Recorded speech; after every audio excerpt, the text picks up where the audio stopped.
For 6 years, Susanna Reid shared a breakfast television desk with one of Britain's most confrontational interviewers. That experience earned her a reputation for staying calm under pressure, asking direct questions, and refusing to be distracted by rehearsed answers. Yet even with all those years of live television behind her, few expected the interview that followed. When Meghan Markle agreed to appear on Good Morning Britain for her first major UK television interview since stepping away from royal duties, anticipation reached extraordinary levels. Viewers expected headlines, but no one predicted how quickly the conversation would become tense. Susanna Reid had built her career on a deceptively simple interviewing style. She rarely interrupted for dramatic effect or attempted to dominate the conversation. Instead, she asked straightforward questions and allowed silence to do the work. That quiet persistence often encouraged guests to reveal more than they intended. With Meghan returning to British television after years away, many believed Susanna would finally have the opportunity to ask the questions millions of viewers still wanted answered.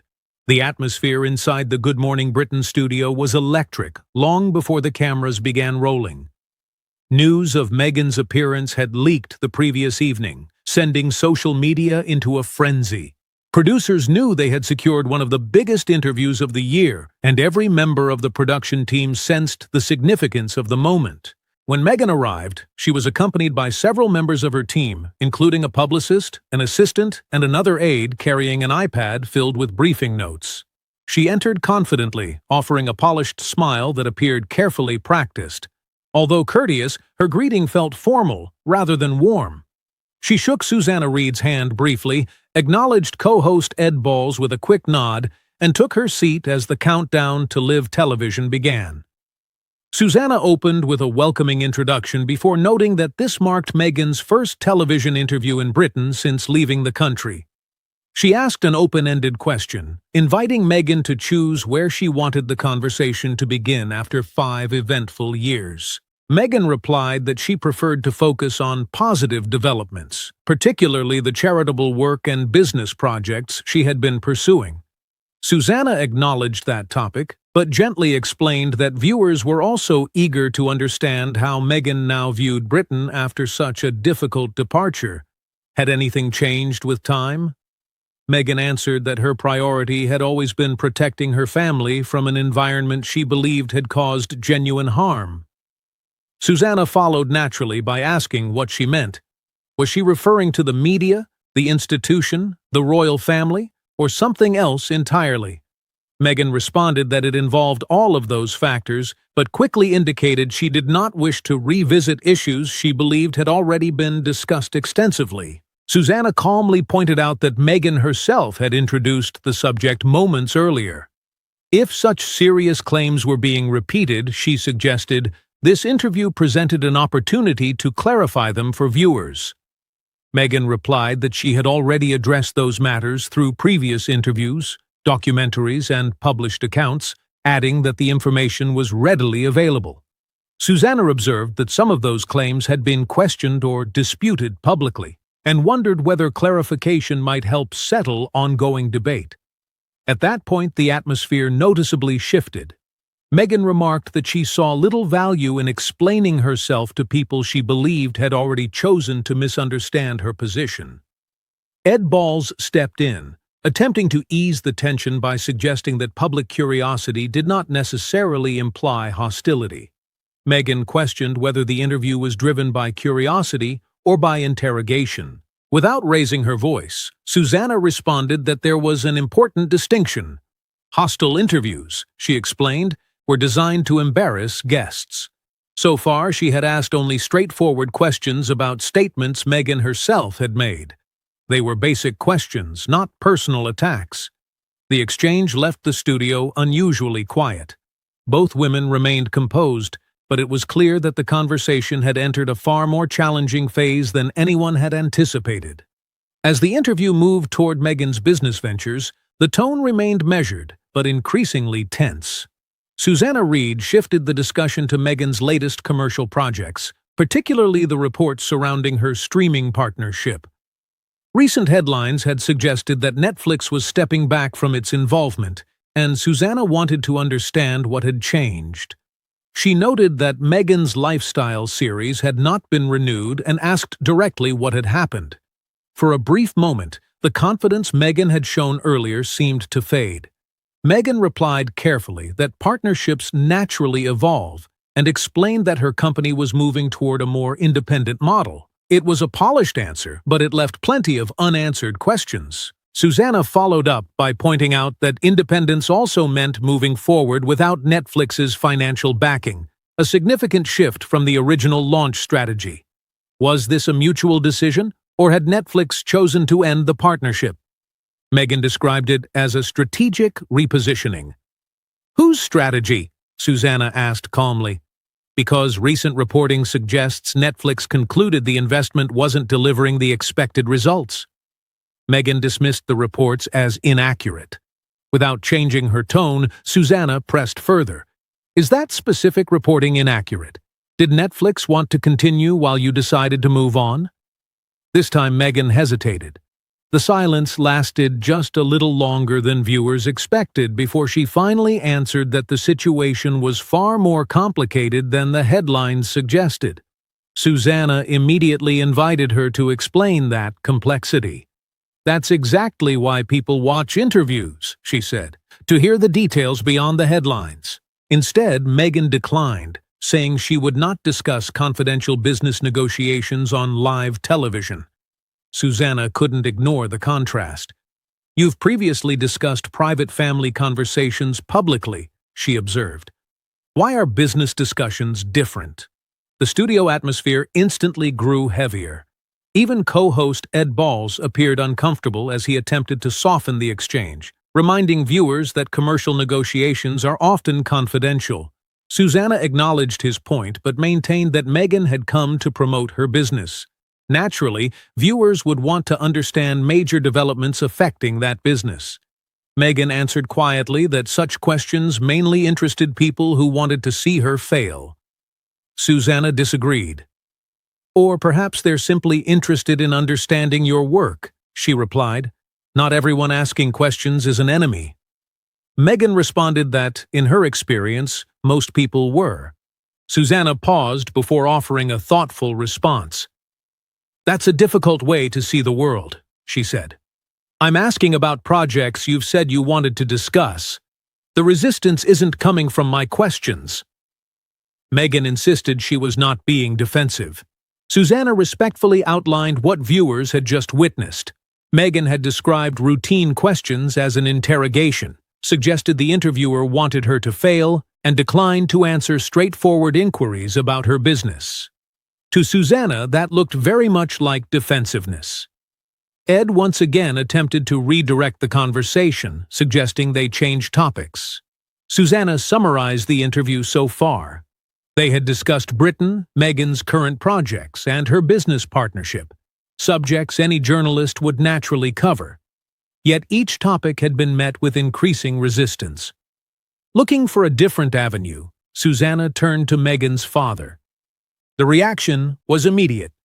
Meghan's posture stiffened, and her expression became noticeably more guarded.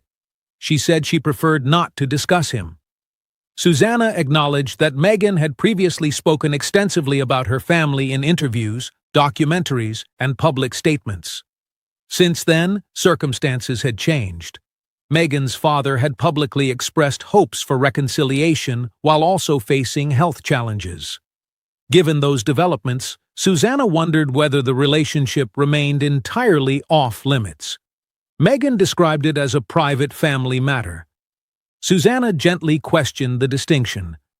She noted that Prince Harry had written openly about deeply personal family relationships and that their documentary had included many private moments.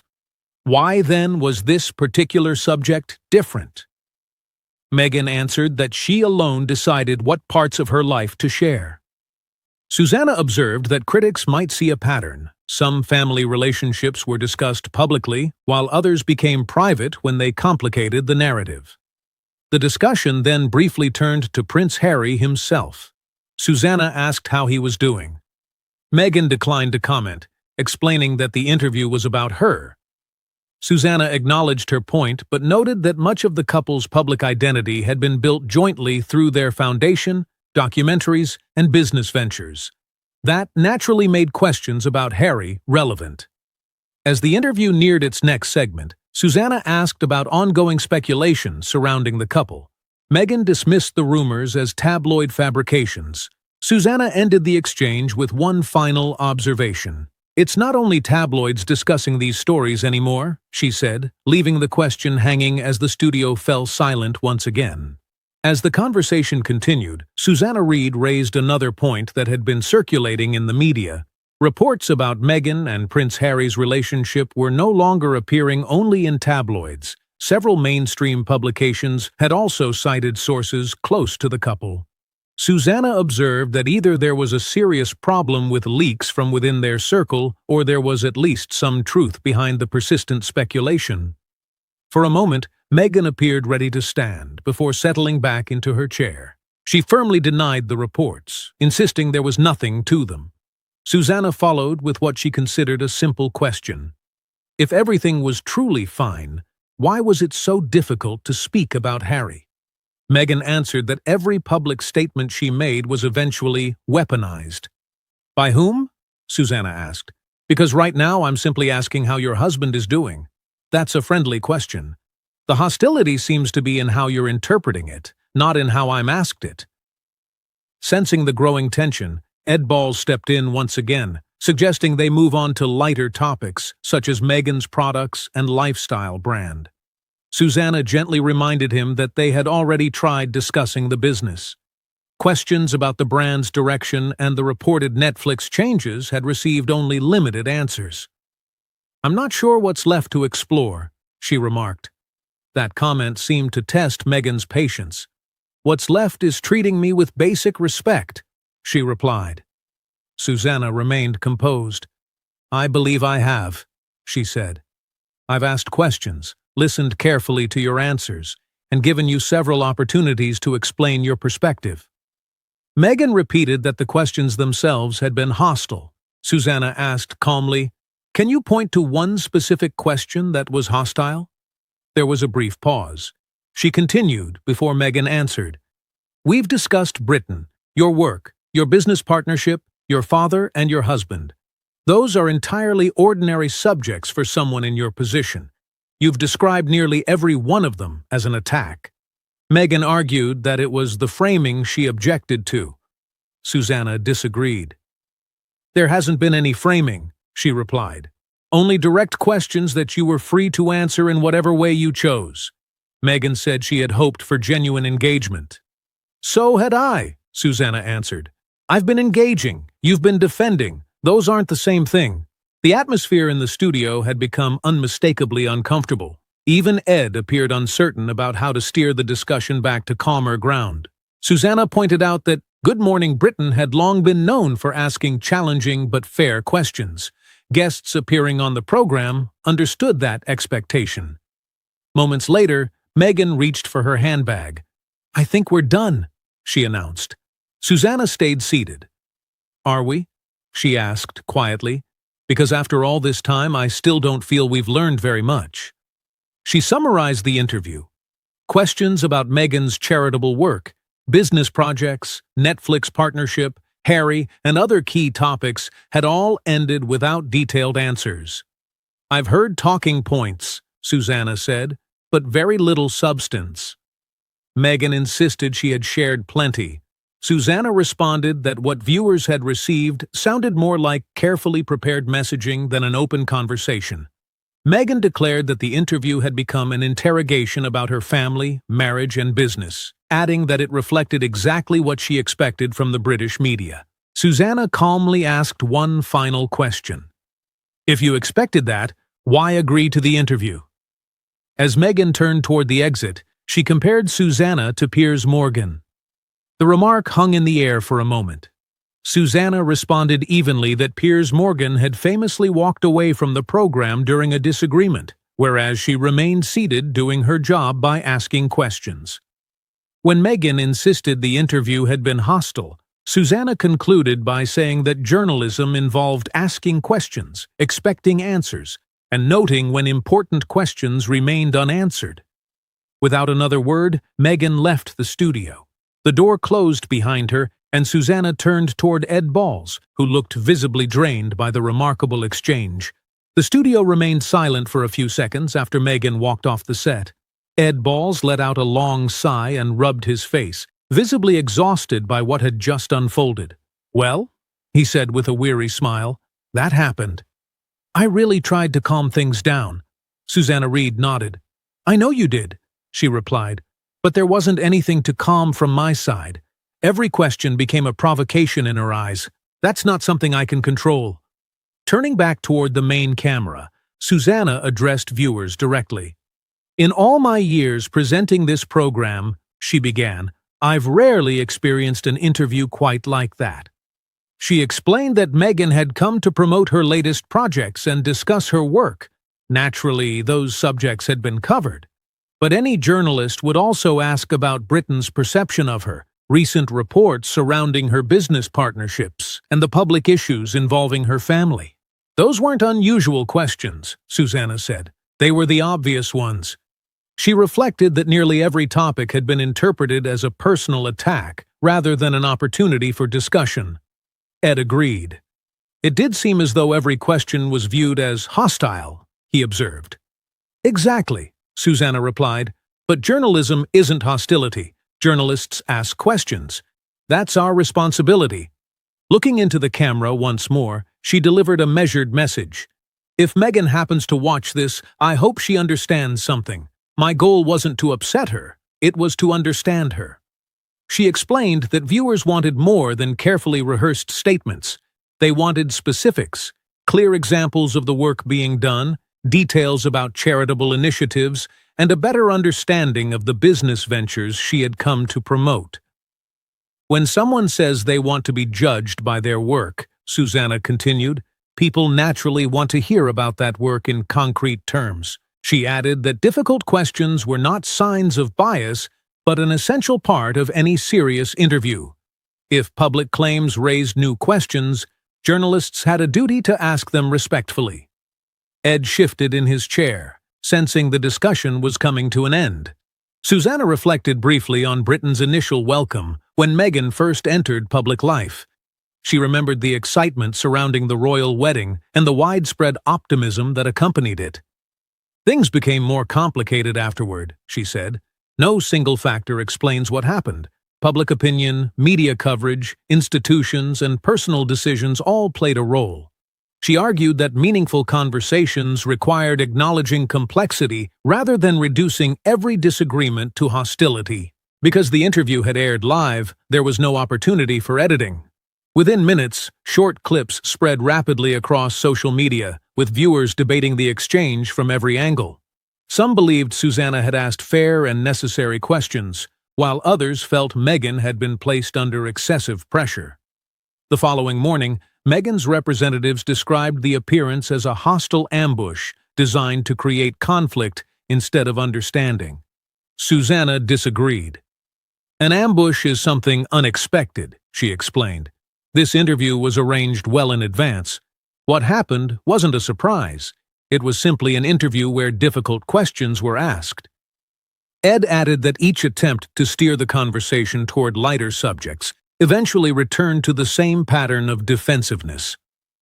For Susanna, the interview reinforced the approach that had defined her career, remaining calm, asking direct questions, and allowing viewers to decide for themselves. Whether people agreed with either side, the exchange became one of the most talked about television moments of the year.